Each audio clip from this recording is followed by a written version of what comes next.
Hello, ഇന്നത്തെ കഥയിലേക്ക് എല്ലാവർക്കും സ്വാഗതം. അങ്ങനെ സച്ചി ഇവിടെ വന്നതിന് ശേഷം രേവതിയുടെ അമ്മയ്ക്ക് നല്ല വെപ്രാളത്തിലാണ് ഉള്ളത്. ആടിമാസത്തിൽ സച്ചി ഇങ്ങോട്ട് വന്ന് നിൽക്കുന്നതിനെ കുറിച്ച് ആലോചിച്ചിട്ട് ആ സമയത്ത് രാത്രി ഭക്ഷണം കഴിച്ചപ്പോൾ അവർ രേവതിയോട് പറയുന്നുണ്ട്, ഭക്ഷണം കഴിച്ചു കഴിഞ്ഞാൽ അവനോട് പോകാൻ പറയണം. എനിക്ക് പറയാൻ പറ്റില്ല, അമ്മയ്ക്ക് വായിൽ നാവില്ലേ, അമ്മ പറയാൻ നോക്ക്. എടി നീ എന്താ ഇങ്ങനെ ഒന്നും അറിയാത്ത പോലെ പറയുന്നേ, ഞാൻ പറഞ്ഞാൽ മോനത് തെറ്റായിട്ടായിരിക്കും. അപ്പോൾ രേവതിയും പറയുന്നുണ്ട്, ഞാൻ പറഞ്ഞാലും തെറ്റായിട്ട് തന്നെയാണ് എടുക്കുക. അതുകൊണ്ട് അദ്ദേഹം ഭക്ഷണം കഴിച്ചിട്ട് പോകുന്നുണ്ടെങ്കിൽ പോയിക്കോട്ടെ, അല്ലെങ്കിൽ ഇവിടെ കിടന്ന് ഉറങ്ങിക്കോട്ടെ. എടി ഇവിടെ നിൽക്കാൻ പറ്റില്ല, അവരാകെ കൂടെ സങ്കടത്തിലാണ്. ആ സമയത്ത് രേവതി പറയുന്നുണ്ട്, അമ്മയെ സച്ചിയേട്ടൻ മുറിയിൽ കിടക്കും, ഞാൻ ഇവിടെ ഹോളിൽ കിടന്നോളാം, പോരെ. മോളെ, ഇതെങ്ങാനും അവൻ്റെ അമ്മ അറിഞ്ഞാൽ ഉറഞ്ഞാടും അവര്. ആ, ഉറഞ്ഞാടിക്കോട്ടെ, അമ്മ ഒരു വാളെടുത്ത് അവരുടെ കയ്യിലും കൊടുക്ക്. രേവതി അവിടുത്തെ ദേഷ്യത്തോടെ പോകാൻ ശ്രമിക്കുകയാണ്. അപ്പോൾ ലക്ഷ്മി പിടിക്കുമ്പോഴേക്കും അങ്ങോട്ടേക്ക് സച്ചി വരുന്നുണ്ട്. അവൻ ഭക്ഷണമൊക്കെ കഴിച്ച് മുഖമൊക്കെ കഴുകി തുടച്ചിട്ട് വരികയാണ്. ആ സമയത്ത് രേവതിയോട് പറയുന്നുണ്ട്, ജീവിതത്തിൽ ഇന്ന് കഴിച്ചത്ര ഭക്ഷണം ഞാൻ ഇതുവരെ കഴിച്ചിട്ടില്ല. അപ്പോഴേക്കും ശരത്തും ദേവും അങ്ങോട്ടേക്ക് വരുന്നുണ്ട്. അപ്പോൾ സച്ചി കുശലാന്വേഷണം നടത്താണ്. അല്ല, രണ്ടുപേരുടെയും പഠിത്തമൊക്കെ എങ്ങനെ പോകുന്നു? ഓ, നന്നായിട്ട് പോകുന്നു, ശരത്ത് പറയുന്നുണ്ട്. ദേ, ആവശ്യത്തിന് പഠിച്ചാൽ മതി, എൻ്റെ ഏട്ടനെ പോലെ പഠിക്കാൻ നിന്നാ പിന്നെ എവിടെ എത്തില്ല. അപ്പോഴും ലക്ഷ്മി ഇങ്ങനെ ടെൻഷൻ അടിച്ച് നിൽക്കുകയാണ്. അപ്പോൾ സച്ചി ചോദിക്കുന്നുണ്ട്, അമ്മ ഇപ്പോൾ വീട്ടിലിരുന്ന് പൂ കെട്ടാറില്ലേ? ആ ഉണ്ട്. എങ്കിൽ ഈ പൂവെടുക്ക്, നമുക്ക് എല്ലാവർക്കും ഒരുമിച്ചിരുന്ന് കെട്ടാം. അതിന് സച്ചിയേട്ടന് പൂ കെട്ടാൻ അറിയാമോ? ദേവ് ചോദിക്കുന്നുണ്ട്. ഇങ്ങനെയൊക്കെയല്ലേ പഠിക്കുക, എടുക്കമ്മേ. അപ്പോഴേക്കും ലക്ഷ്മി പറയുന്നുണ്ട്, വേണ്ട മോനെ, ഞാൻ കെട്ടിക്കോളാം. അപ്പോൾ രാവിലെ എന്നെ വിളിക്കണം എന്ന് പറഞ്ഞുകൊണ്ട് സച്ചി ഉറങ്ങാൻ വേണ്ടി പോവാണ്. അപ്പോഴേക്കും ലക്ഷ്മി വിളിക്കുന്നുണ്ട്, സച്ചി തിരിഞ്ഞു നോക്കാണ്. വീട്ടിൽ നല്ല കറികളൊന്നും വെച്ച് കാണില്ല. അച്ഛന് ഭക്ഷണം ഇറങ്ങണമെങ്കിൽ മീൻകറി വേണമെന്ന് രേവതി പറഞ്ഞിരുന്നു. ഞാൻ മീൻകറി ചൂടാക്കി തരാം, മോനത് അച്ഛന് കൊണ്ടുപോയി കൊടുക്ക്.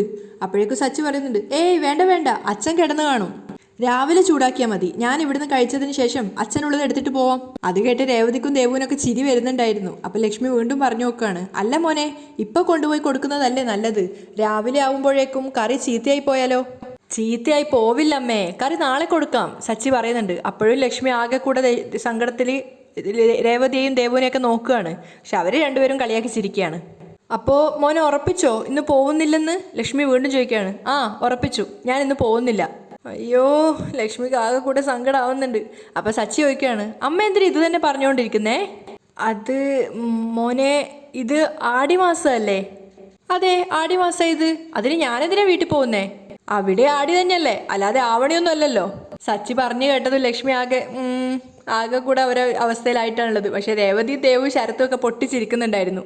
അതല്ല മോനെ, ഇവിടെ കിടക്കാനേ നല്ല കട്ടിലൊന്നുമില്ല, മുറിയിലെ ഫാനും വർക്കാവുന്നില്ല. മുറിയിലാണെങ്കിൽ ഭയങ്കര ചൂടുവാ. അപ്പം സച്ചി പറയുന്നുണ്ട്, ആർക്ക് വേണം അമ്മേ കട്ടില്? തറയിൽ പായ വിരിച്ച് കിടക്കുന്ന സുഖമൊന്നും കട്ടിൽ കിടന്നാൽ കിട്ടില്ല അമ്മേ. മിക്ക ദിവസവും ഞാൻ തറയിലാണ് കിടക്കുന്നത്. ഇപ്പം തന്നെ ഞാൻ മുറിയിലല്ലല്ലോ കിടക്കുന്നത്, ഹാളിലല്ലേ, ഇവിടെ നല്ല കാറ്റില്ലേ അല്ലേ? ശരത്തിനോട് ചോദിക്കുകയാണ്. പിന്നെ കിട്ടാതെ കിടന്ന അപ്പം തന്നെ ഉറങ്ങിപ്പോവും, ശരത്തും പറയുന്നുണ്ട്. അല്ല മോനെ, നീ ഹാളിൽ കിടക്കുക എന്നൊക്കെ പറഞ്ഞാൽ ലക്ഷ്മി ആകെ കൂടെ ചോദിക്കുകയാണ്. ഒരു കുഴപ്പമില്ല, അച്ഛമ്മയുടെ വീട്ടിൽ പോയാൽ ഞാൻ ഉമ്മറത്തും മുറ്റത്തും ഒക്കെയാണ് കിടക്കുന്നത്. രേവതി, പായ വിരിക്ക്. ശരി. രേവതി സച്ചിക്ക് പിന്നാലെ പോവുകയാണ്. അപ്പോഴേക്കും ലക്ഷ്മി രേവതിയുടെ കൈ പിടിച്ചു വെക്കുന്നുണ്ട്. എടി, ഞാൻ പറയുന്നോന്ന് കേക്ക്. പക്ഷെ രേവതി അതൊന്നും വകവെക്കാതെ അമ്മയുടെ കൈയും മാറ്റിയിട്ട് രേവതി അങ്ങോട്ടേക്ക് പോവാണ്. അപ്പോഴേക്ക് ദേവും ലക്ഷ്മിയെ വിളിച്ചിട്ട് പറയുന്നുണ്ട്, കഷ്ട അമ്മേ, പൊടി എന്ന് പറഞ്ഞുകൊണ്ട് ദേവുവിനെ തല്ലാൻ നോങ്ങുകയാണ് ലക്ഷ്മി. അവർക്ക് ആകെ കൂടെ പരിഭ്രമാവുകയാണ്, ഇനി എന്തൊക്കെയാ സംഭവിക്കാന്ന് ആലോചിച്ചിട്ട്. അതേസമയം രേവതിയെ കിഡ്നാപ്പ് ചെയ്യാനുള്ള പ്ലാനിങ്ങിലാണ് ഗജാനന്ദനും കിങ്കരന്മാരും. അപ്പോൾ അവർ ചോദിക്കുന്നുണ്ട്, ബോസ് എന്താ പ്ലാന്? പിറകു വശത്തെ വാതിൽ കുത്തിപ്പൊളിച്ച് നമ്മൾ അകത്ത് കിടക്കണം. ഗജാനന്ദൻ പറയാണ്, ഉറങ്ങിക്കിടക്കുന്ന രേവതിയെ തൂക്കി എടുത്തോണ്ട് പോകണം. 2-3 ദിവസം അവൾ നമ്മുടെ സങ്കേതത്തിലായിരിക്കും, രഹസ്യ സങ്കേതത്തിൽ. ഞാൻ അവനെ പേടിച്ചോടിപ്പോയെന്നാ അവനും രേവതിയും വിചാരിച്ചിരിക്കുന്നത്. ഗജാനന്ദൻ ആരാണെന്ന് ഈ രാത്രി അവരറിയും. ഗജാനന്ദൻ മീശയൊക്കെ പിരിക്കുകയാണ്. എന്നിട്ട് ചോദിക്കുന്നുണ്ട്, സച്ചി അവളുടെ വീട്ടിലില്ലല്ലോ അല്ലേ? ഏയ് ഇല്ല, അവൻ പോകുന്നത് ഞങ്ങൾ കണ്ടതാ. ആടിമാസല്ലേ ബോസ്, അവനെന്തായാലും ഭാര്യ വീട്ടിൽ താമസിക്കത്തില്ലല്ലോ, അതാണ് അവരുടെ ധൈര്യം. അപ്പോൾ ഗജാനന്ദൻ പറയുന്നുണ്ട്, നിങ്ങൾ വാ, നമുക്ക് രേവതിയുടെ വീട്ടിനടുത്തേക്ക് പോവാം. രേവതി സച്ചിക്കുള്ള പായ എടുക്കാൻ വരുമ്പോഴേക്കും പിന്നാലെ തന്നെ വന്ന് ലക്ഷ്മി പറയുന്നുണ്ട്, രേവു നിൽക്കടി അവിടെ. അവൻ പായ വിരിക്കാൻ പറയുമ്പോഴേക്കും നീ പായ എടുത്തോണ്ട് ഓടുവാണോ? സച്ചേട്ടന് കിടക്കണ്ടേ അമ്മേ? എന്നിട്ട് നീയും അവൻ്റെ കൂടെ കിടക്കാൻ പോവാണോ? സച്ചേട്ടൻ കിടന്നോ എന്ന് പറഞ്ഞാൽ ചിലപ്പോൾ ഞാനും അവിടെ. രേവതി നാണത്തോടെ പറയുമ്പോഴേക്കും ലക്ഷ്മി തല്ലാൻ കയ്യോങ്ങാണ്. ഒരു വീക്ക് വെച്ച് തന്നാലുണ്ടല്ലോ നെഞ്ച് കത്തുക.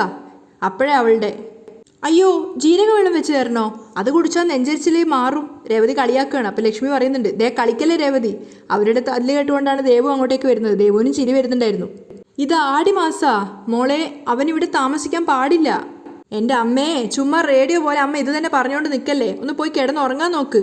എടി രേവു. പക്ഷെ അപ്പോഴും ദേവും കളിയാക്കുന്നുണ്ട്, എന്താ അമ്മേ ഇത്? നിന്നെ ഞാനുണ്ടല്ലോ എന്ന് പറഞ്ഞ് ദേവുവിനെ തല്ലാനോങ്ങാണ് ലക്ഷ്മി. അവർക്ക് ആകെ കൂടെ ടെൻഷൻ ആവുന്നുണ്ടായിരുന്നു. അപ്പോഴേക്കും വീടിന് പുറത്തായിട്ട് ഗജാനന്ദരും കിങ്കരന്മാരും എത്തിയിട്ടുണ്ട്. വെയിറ്റൊന്നും അണച്ചാൽ കാണാത്തതുകൊണ്ട് അവർ പരസ്പരം പറയാണ് അവർ ഉറങ്ങിയിട്ടില്ലെന്ന് തോന്നുന്നു. അതുകൊണ്ട് കുറച്ച് നേരം ദൂരത്തോട്ടേക്ക് മാറി നിൽക്കുകയാണ്. അപ്പോഴേക്കും രേവതി സച്ചിക്കുള്ള പായ വിരിക്കുന്നുണ്ട്. കിടന്നോ, ജനൽ തുറന്നിടണോ?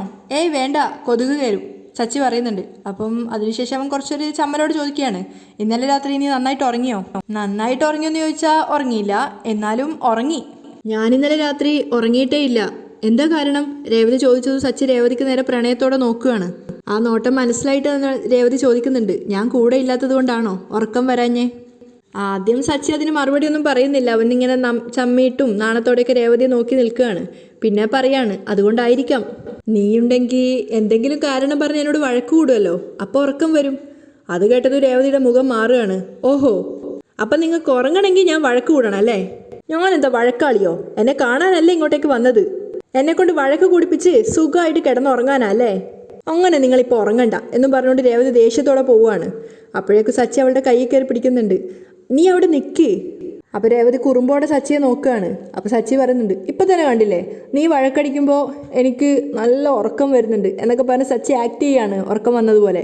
അവൻ കോട്ടുവായൊക്കെ രേവതിയെ വിശ്വസിപ്പിക്കുകയാണ്. അപ്പോൾ രേവതി ചോദിക്കുന്നുണ്ട്, ഓ അപ്പം ഞാൻ താരാട്ടുപാട്ട് പാടുന്നത് പോലെയാണോ വഴക്കടിക്കുന്നത് ഉറക്കം വരാൻ?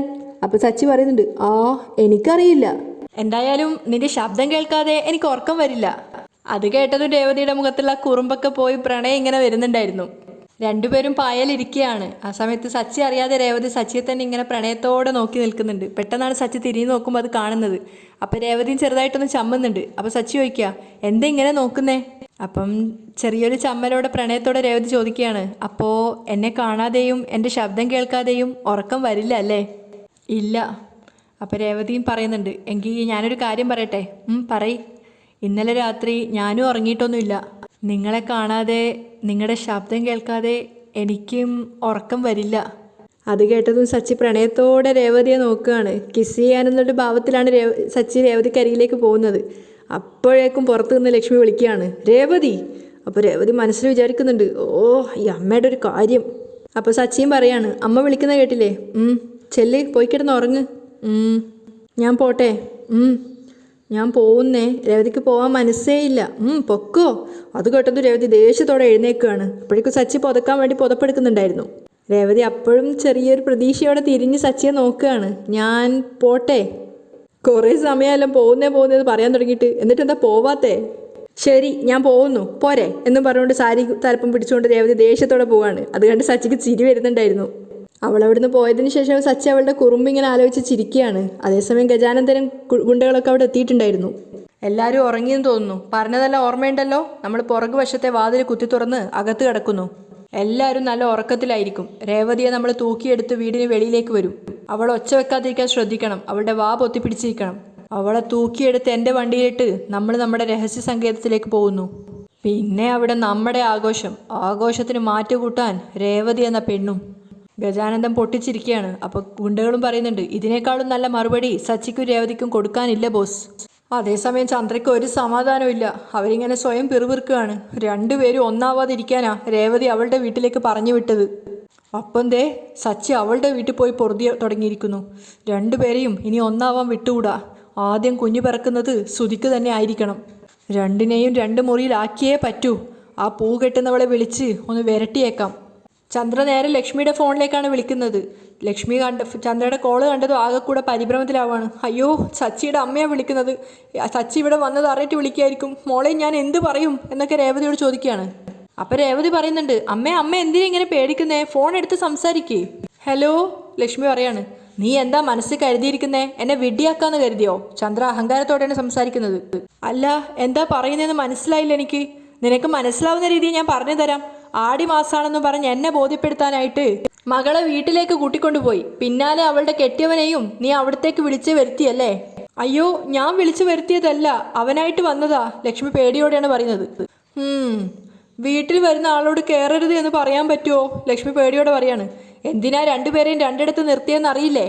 ചന്ദ്ര ചോദിക്കുകയാണ്. രണ്ടുപേരും ഒരുമിച്ച് കഴിയാനാണെങ്കിൽ പിന്നെ എന്തിനാ ആടിമാസം എന്നും പറഞ്ഞേ രേവതി അവിടേക്ക് കൂട്ടിക്കൊണ്ടുപോയത്? അപ്പം ലക്ഷ്മി പറയുന്നുണ്ട്, പ്രശ്നമൊന്നുമില്ല. രേവതി ഞങ്ങളുടെ കൂടെ റൂമിലും സച്ചി ഹാളിലുമാ കിടക്കുന്നേ. അത് കേട്ടത് ചന്ദ്ര പറയുന്നുണ്ട്, നീ പറഞ്ഞത് വിശ്വസിക്കാനേ ഞാനത്ര മണ്ടിയൊന്നുമല്ല. നീ മര്യാദയ്ക്ക് അവനെ ഇങ്ങോട്ടേക്ക് പറഞ്ഞു വിട്. അപ്പം ലക്ഷ്മി പറയുന്നുണ്ട്, അല്ല ഞാൻ എങ്ങനെ പറയൂ അവനോട്? മാത്രമല്ല അവൻ ഉറങ്ങുകയും ചെയ്തു. അപ്പോഴേക്കും ചന്ദ്ര പറയുന്നുണ്ട്, ഇതൊന്നും ഞാൻ വിശ്വസിക്കില്ല. കള്ളം പറയാ നീ. അവനും അവളും മണിയറയിൽ കയറി വാതിലടച്ചു അല്ലേ? അപ്പോഴേക്കും രേവതി ഫോൺ വാങ്ങിക്കുകയാണ്. അമ്മ ടെൻഷൻ ആവാതെ, ഞാനും അമ്മയും അനിയത്തിയും ഒരു മുറിയിലാണ് കിടക്കുന്നേ. എൻ്റെ കെട്ടിയവൻ അല്ലല്ല നിങ്ങളുടെ മകൻ ഹാളിലാണ് കിടക്കുന്നേ. അമ്മ പേടിക്കണ്ട, ഒരു പോറൽ പോലെ ഏൽപ്പിക്കാതെ അദ്ദേഹത്തെ ഞാൻ രാവിലെ വീട്ടിലെത്തിക്കാം. അത് കേട്ടത് ചന്ദ്രക്ക് മനസ്സിലായി രേവതി കളിയാക്കുകയാണെന്ന്. നീ എന്താടി എന്നെ കളിയാക്കുക? അങ്ങനെ തോന്നുന്നുണ്ടെങ്കിൽ എനിക്കൊന്നും പറയാനില്ല. രേവതിയും വിട്ടുകൊടുക്കുന്നില്ല. സച്ചേട്ടൻ ഹാളിലാണ് കിടക്കുന്നത്. ഇനിയും വിശ്വാസം വന്നിട്ടില്ലെങ്കിൽ അദ്ദേഹത്തെ വിളിച്ച് ചോദിക്ക്. ഞാൻ അവനെ വിളിക്കാനോ? ചന്ദ്ര പറയാണ്. പിന്നെ ഞാനിപ്പോൾ എന്താ ചെയ്യണ്ടേ? രേവതി ചോദിക്കുകയാണ്. അമ്മ പേടിക്കാതെ ചെന്ന് കിടന്ന് ഉറങ്ങാൻ നോക്ക്. സച്ചേട്ടൻ രാവിലെ അവിടെ വരും എന്നും പറഞ്ഞ് രേവതി കട്ടാക്കുകയാണ്. ഹലോ ചന്ദ്ര വീണ്ടും സംസാരിക്കുന്നുണ്ട്. പക്ഷെ അപ്പോഴേക്കും കോള് കട്ടായി. അപ്പം ലക്ഷ്മി ചോദിക്കുന്നുണ്ട്, മോളെ ചന്ദ്ര എന്തെങ്കിലും പ്രശ്നം ഉണ്ടാക്കുമോ? അമ്മ പേടിക്കാതിരിക്കമ്മേ. ആ സമയത്ത് ചന്ദ്ര വിചാരിക്കുന്നുണ്ട്, ഫോൺ കട്ട് ചെയ്തു, അഹങ്കാരി. നീ ഇവിടേക്ക് തന്നെയല്ലേ വരേണ്ടത്? വച്ചിട്ടുണ്ട് നിനക്ക് ഞാൻ. ചന്ദ്ര മനസ്സിൽ വിചാരിക്കുകയാണ്. അതേസമയം സച്ചിക്ക് ഉറക്കം വരുന്നുണ്ടായിരുന്നില്ല. ഗജാനന്ദൻ്റെ ഗുണ്ടകൾ വരുന്നുള്ളത് അവൻ അറിയാവുന്ന കാര്യമാണ്. അതുകൊണ്ട് തന്നെ പുതപ്പ് തലവഴി പൊതിച്ചിട്ടാണ് അവൻ കിടക്കുന്നത്. ലക്ഷ്മിയും രണ്ട് മക്കളും അടുത്തടുത്തായിട്ടാണ് കിടക്കുന്നത്. ആ സമയത്ത് രേവതിയും ദേവും ഓരോന്ന് പറഞ്ഞ് ചിരിക്കുകയാണ്. അപ്പം ലക്ഷ്മി പറയുന്നുണ്ട്, എന്താ ഇത്ര ചിരിക്കാൻ? രണ്ടുപേരും കിടന്ന് ഉറങ്ങാൻ നോക്ക്. അമ്മ എന്താ ഉറങ്ങാത്തേ? ദേവ് ചോദിക്കുന്നുണ്ട്. എങ്ങനെ ഉറക്കം വരും? എന്ത് നടക്കരുതെന്ന് കരുതിയോ അത് തന്നെ നടന്നു. ഇത് വലിയ പ്രശ്നമാവും. ചന്ദ്ര നാളെ നേരം പുലരാൻ വേണ്ടി കാത്തിരിക്കുകയായിരിക്കും. അപ്പം രേവതി പറയുന്നുണ്ട്, എൻ്റെ അമ്മയെ ഒന്ന് വിടമ്മേ.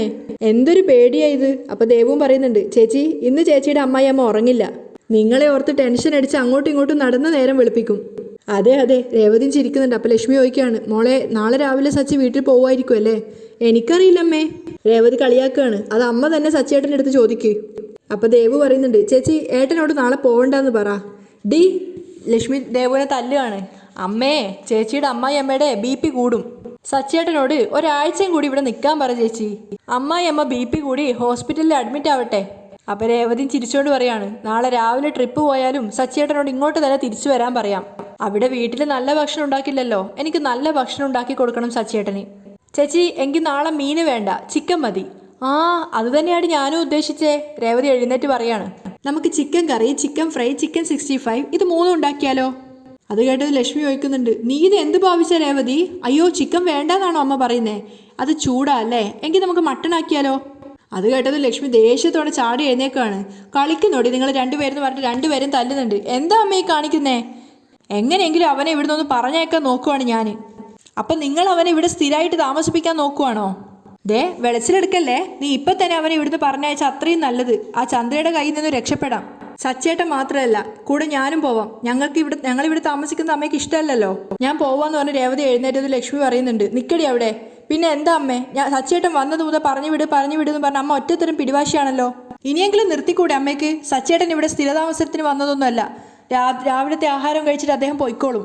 സമാധാനത്തോടെ ഒന്ന് കിടന്ന് ഉറങ്ങാൻ നോക്കമ്മേ. അപ്പോൾ രാവിലെ ആഹാരം കഴിക്കാനും നിൽക്കുമോ? ലക്ഷ്മി ചോദിക്കുകയാണ്. സമയം വൈകില്ലേ അമ്മേ, വെറുപ്പിക്കല്ലേ, കിടന്ന് ഉറങ്ങാൻ നോക്കമ്മേ എന്നും പറഞ്ഞ് ദേവുവിനെ കൂട്ടിക്കൊണ്ട് രേവതി കിടന്നുറങ്ങുകയാണ്. വെപ്രാളത്തോടെ ലക്ഷ്മിയും കിടക്കുന്നുണ്ട്. അതേസമയം ഗജാനന്ദനും ഗുണ്ടകളും രേവതിയുടെ വീട്ടിനകത്തേക്ക് കയറിയിട്ടുണ്ടായിരുന്നു. അവർ വന്ന് അകത്തേക്ക് എത്തിയപ്പോഴും ഹാളിൽ കിടക്കുന്ന സച്ചിയാണ് കാണുന്നത്. പക്ഷേ സച്ചിയാണെന്ന് അവർക്ക് മനസ്സിലായില്ല. കാരണം പുതപ്പ് തലവഴി മൂടിയിട്ടാണല്ലോ ഉള്ളത്. രേവതിയാണെന്ന് കരുതിയിട്ട് ഗജാനന്ദൻ പറയുന്നുണ്ട്, രേവതി നീ സുഖമായിട്ട് ഉറങ്ങ്. ഇങ്ങനെ ഇനി നിനക്ക് സ്വസ്ഥമായിട്ട് ഉറങ്ങാൻ കഴിയില്ല. ഇന്നത്തോടെ നിന്റെ ജീവിതം തീർന്നു. നീയും നിന്റെ കെട്ടിയവനും പലതവണ എന്നെ അപമാനിച്ചു. അവൻ എൻ്റെ മേൽ കൈവച്ചു. എല്ലാത്തിനും കൂടി ചേർത്ത് ഇന്ന് ഞാൻ നിനക്ക് തരാൻ പോവുക. ഉറങ്ങിക്കിടക്കുന്നത് സച്ചിയാണെന്ന് അറിയാതെ രേവതിയാണെന്ന് കരുതിയിട്ട് അവൾക്ക് നേരെ മീശ വിരിക്കുകയാണ് ഗജാനന്ദൻ. അവിടെയാണ് ഇന്നത്തെ എപ്പിസോഡ് വൈൻഡപ്പ് ചെയ്യുന്നത്.